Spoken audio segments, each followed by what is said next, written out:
Hello നമസ്കാരം, എല്ലാവർക്കും റിന്യൂസ് നവി വ്ലോഗിൻ്റെ പുതിയൊരു വീഡിയോയിലേക്ക് സ്വാഗതം. ഇന്ന് ബിരിയാണി ഉണ്ടാക്കാനാണ് കേട്ടോ പോകുന്നത്. അപ്പോൾ ആദ്യം തന്നെ ഓയിൽ ഒഴിച്ചിട്ട് അണ്ടിപ്പരിപ്പ് മുന്തിരിങ്ങ വറുത്ത് കോരി അതേ ഓയിലിൽ തന്നെ നമ്മൾ സവാള കുറച്ച് ഉപ്പിട്ടിട്ട് നന്നായി ഫ്രൈ ചെയ്തെടുക്കുകയാണ്. ഇങ്ങനെയാണ് കേട്ടോ ബിരിയാണി ഉണ്ടാക്കാൻ പോകുന്നത്. അപ്പോൾ ഇതിൽ നിന്ന് കുറച്ച് സവാള ഫ്രൈ ചെയ്തത് മാറ്റി വെക്കുന്നുണ്ട് ലാസ്റ്റ് റൈസിന് മുകളിൽ ഇടാൻ വേണ്ടിയിട്ട്. പിന്നെ ഇഞ്ചി വെളുത്തുള്ളി നന്നായി എണ്ണയിലിട്ട് മൂപ്പിച്ചെടുക്കുക. എന്നിട്ട് തക്കാളി, പച്ചമുളക്, കറിവേപ്പില എന്നിവയിട്ട് നന്നായിട്ട് വേവിച്ചെടുക്കുക. വഴറ്റി വന്നാൽ തന്നെ അത് വെന്ത് വന്നിട്ടുണ്ട്. ഇനി ഇതിലേക്ക് മല്ലിപ്പൊടി, മുളക് പൊടി, മഞ്ഞൾപ്പൊടി എന്നീ പൊടികളിട്ട് ഒന്ന് മിക്സ് ചെയ്തതിന് ശേഷം നമുക്ക് ചിക്കൻ ഇതിലേക്ക് ഇട്ട് കൊടുക്കാം കേട്ടോ.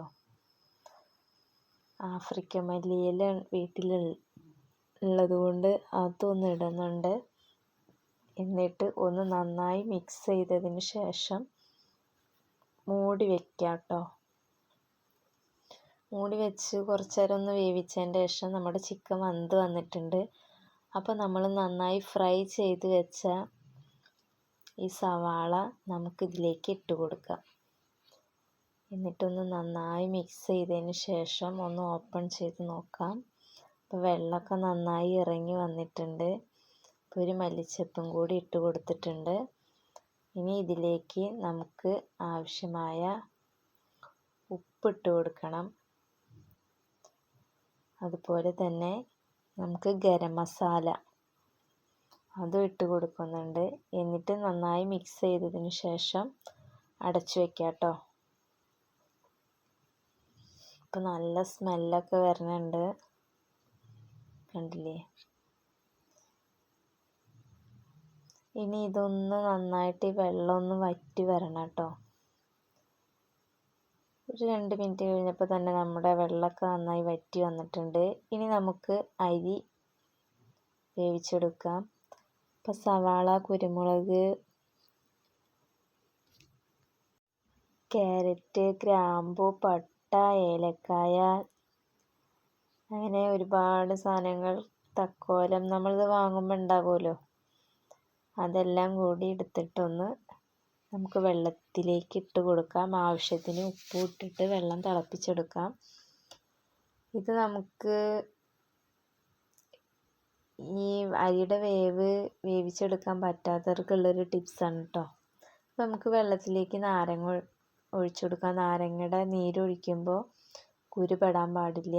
അപ്പോൾ കുറച്ചൊരു ഉപ്പിൻ്റെ കമ്മിയുണ്ട്. അപ്പോൾ കുറച്ച് ഉപ്പ് കൂടി ഇട്ടിട്ടൊന്ന് തിളപ്പിച്ചെടുക്കുക കേട്ടോ.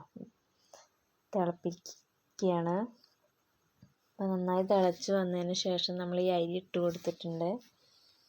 ഒന്ന് മൂടി വയ്ക്കുക കേട്ടോ. ഇപ്പോൾ ചെറുനാരങ്ങ നീര് ഇട്ടിച്ചാൽ ഒഴിച്ചു കൊടുത്തിട്ടുണ്ടെങ്കിൽ ഒട്ടി പിടിക്കില്ല കേട്ടോ. അപ്പോൾ കണ്ടോ, ഒന്ന് വെന്തിട്ടുണ്ട്. ഒന്ന് വെന്തപ്പോൾ തന്നെ നമ്മളത് ഇറക്കി വെച്ചു, ഊറ്റിയെടുക്കുകയാണ്. ഇനി നമുക്കൊരു പാത്രത്തിലേക്ക് നെയ്യ് ഒഴിച്ച് മസാല ചിക്കൻ ഇട്ട് കൊടുക്കാം. എന്നിട്ട് ചിക്കനിൻ്റെ മുകളിലേക്ക് അരി ഇട്ട് കൊടുക്കാം. ഇനി നമുക്ക് ഫ്രൈ ചെയ്ത് വെച്ച സവാള, അണ്ടിപ്പരിപ്പ്, മുന്തിരി, പുതിനയില, മല്ലിയില, കുറച്ച് എസൻസ് ചേർക്കുന്നുണ്ട്. പൈനാപ്പിൾ എസൻസ് കളർ ഉണ്ടായിരുന്നു ഇവിടെ, അതുകൊണ്ട് അതും ചേർക്കുന്നുണ്ട്. പിന്നെ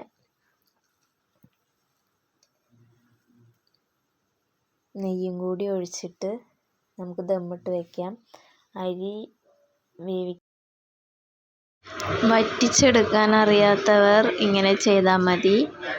എത്രയാണോ അരി എടുക്കുന്നതിൻ്റെ അതിൻ്റെ 1.5 1.25 പാത്രമോ വെള്ളമെടുത്ത് ചെയ്യുക. കറക്റ്റ് അളവിന് വറ്റി കിട്ടും. പിന്നെ ബാക്കി ദമ്മിട്ട് കഴിഞ്ഞാൽ വെന്തോളൂ കേട്ടോ. അപ്പോൾ മസാല തയ്യാറാക്കുമ്പോൾ ഞാൻ തൈര് ആഡ് ചെയ്തിരുന്നു കേട്ടോ, അത് പറയാൻ വിട്ടുപോയി. അപ്പോൾ എല്ലാവരും ഒന്ന് ട്രൈ ചെയ്ത് നോക്കുക. വളരെ നല്ല ടേസ്റ്റാണ് കേട്ടോ. ബൈ.